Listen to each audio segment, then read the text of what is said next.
रूपी तंबू का बंबू बन के इस आंदोलन को आगे बढ़ा सके। मैं ऐसे तंबू की तरह हूँ, बंबू की तरह हूँ जिसमें बहुत सारे टेंटों का बोझ है, लेकिन मैं गौरवान्वित हूँ कि आज हमारे साथ, मैं इस बात को नहीं कह सकता कि मैं अकेला हूँ। मेरे हाथों को मजबूत करने के लिए देश, प्रदेश और उत्तर प्रदेश के ताकतवर नेतृत्व मेरे साथ है। हमारे जिले, विधानसभा, बूथ, सेक्टर, लोकसभा, मंडल, प्रदेश के मजबूत नेता मेरे साथ हैं जो लगातार मेरे हाथों को मजबूत कर रहे हैं। प्यारे साथियों, मैं आपको ये कहना चाहता हूँ, बाबा साहब ने उस दिन ये कहा था रोते हुए कि एक भी नौजवान दिखाई नहीं देता जो इस आंदोलन को आगे बढ़ा सके। आज मुझे इस मैदान में लाखों नौजवान दिखाई देते हैं जो बाबा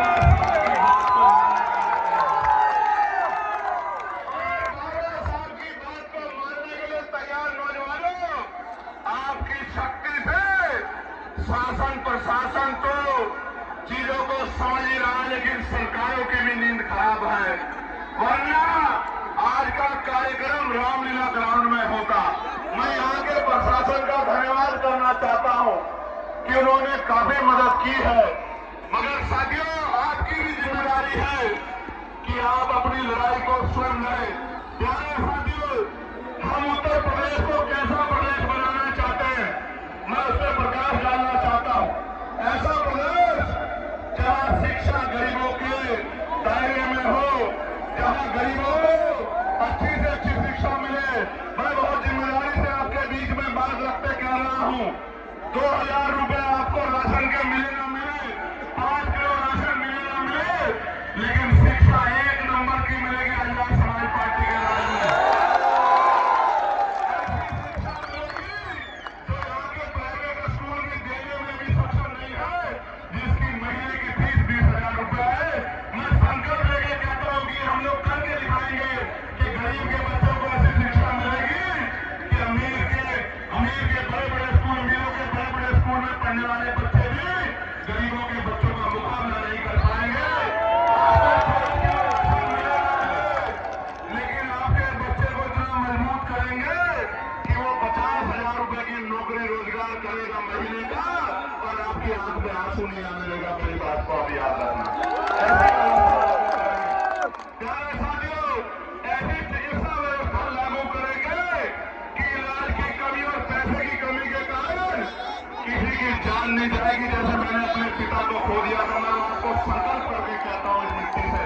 प्यारे साथियों, सिर्फ जान ही नहीं जाएगी, न जमीन गिरवी रखनी पड़ेगी, न उधार लेना पड़ेगा। कोई भी बीमारी होगी, 1000 रुपए से कम में आपका इतना अच्छा इलाज होगा कि आप बीमार होकर चले तो जाओगे, लेकिन खुशहाल होकर अपने परिवार के बीच में आओगे। ऐसी व्यवस्था हम लोग कर देंगे। प्यारे साथियों, लच्छेदार भाषण तो 75 साल से सुनते आ रहे हैं। एक हमारे पुराने आंदोलन के अलावा किसी ने गरीबों की सुध लेने का काम नहीं किया। जनाब जी, तो मैं ये कहना चाहता हूँ कि और कोई करे ना करे, पढ़े लिखे नौजवानों को रोजगार देने का काम आजाद समाज पार्टी 1 साल के अंदर करने का काम करेगी। रोजगार देने का काम, आपके आंसू पोंछने का काम, आपकी जेब को मजबूत करने का काम, आपको सपने पूरे करने का अधिकार आजाद समाज पार्टी आपको 1 साल के अंदर अवसर बना के देगी। प्यारे साथियों, आज कानून व्यवस्था का क्या हाल है? आज कानून व्यवस्था का हाल खराब है। चुन जाते अत्याचार हो रहा है, बहन बेटियों की इज्जतें लुट रही है।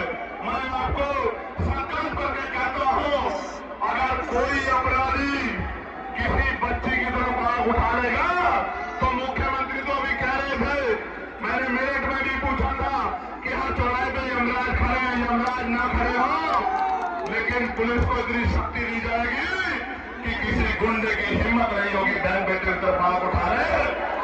और अगर उठाएगा, अगर कोई गुंडा उठाएगा, तो आज की पुलिस तो 1 गोली मारती है, 2 गोली मार के उसको जो है पूरी उम्र जिंदगी के लिए इस लायक नहीं छोड़ेंगे कि वो किसी बहन बेटी की तरफ आंख उठा के देखने जाता है।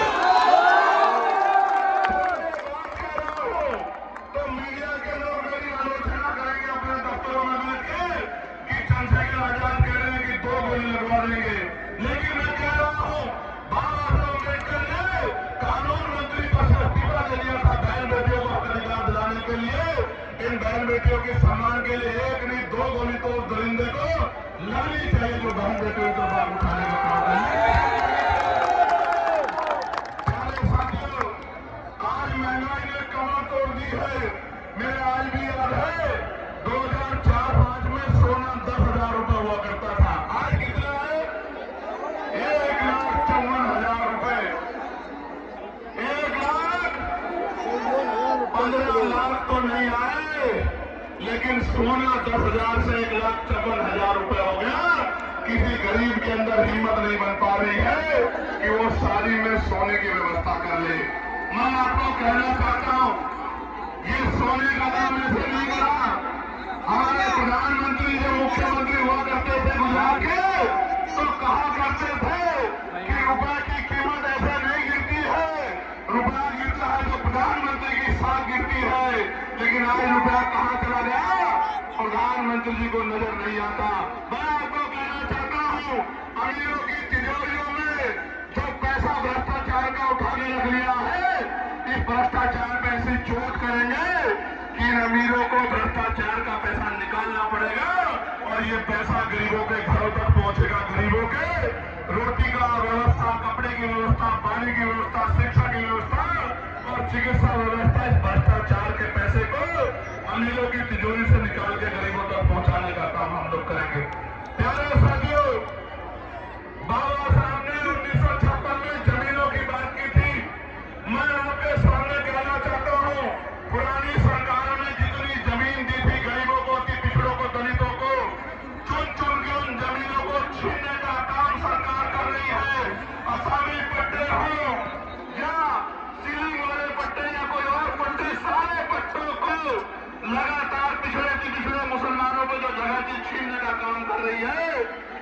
जब सरकार बड़े बड़े हाईवे बना के जमीन एक्वायर कर सकती है, तो भूमिहीन मजदूरों को, किसानों को क्यों नहीं जमीन दे सकती? सरकार के पास कोई जवाब नहीं है।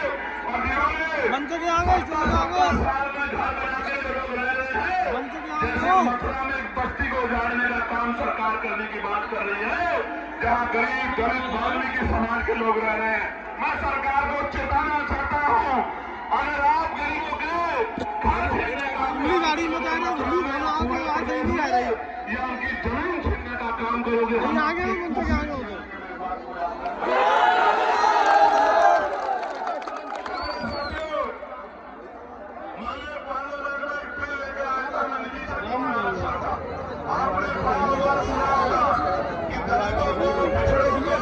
निजी क्षेत्रों में आरक्षण मिलना चाहिए, क्योंकि सरकारी नौकरियां 2% है, प्राइवेट सेक्टर में आरक्षण मिलना चाहिए।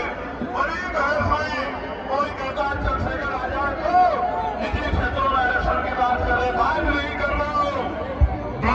रहा हूं, राजकाज बनने दो। पिछड़ों दलितों को 98% प्राइवेट सेक्टर में आरक्षण देने का काम हम लोग करेंगे, रोजगार देने का काम हम लोग करेंगे। मेरी बात ये प्राइवेट सेक्टर किसी पूंजीपति का नहीं है, ये सरकारी पैसे से बनता है।